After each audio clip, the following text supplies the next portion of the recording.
হযরত আয়েশা রাদিয়াল্লাহু তাআলা আনহা হতে বর্ণিত, তিনি বলেন, এক রাতে আমি রাসূলুল্লাহ সাল্লাল্লাহু আলাইহি ওয়াসাল্লামকে আমার বিছানায় পেলাম না।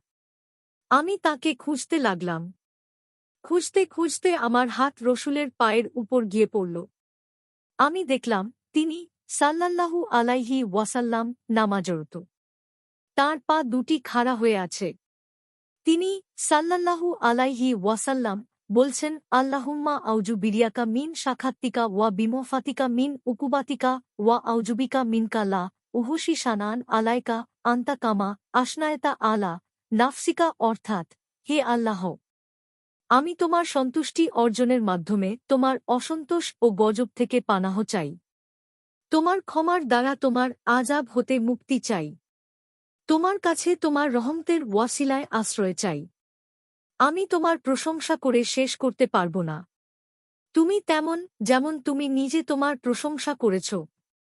মুসলিম ৪৮৬, ইবনু মাজাহ ৩৮৪১, আহমাদ ২৫৬৫৬, নাসাই ১১০০। মিশকাতুল মাশাবিহ ৮৯৩।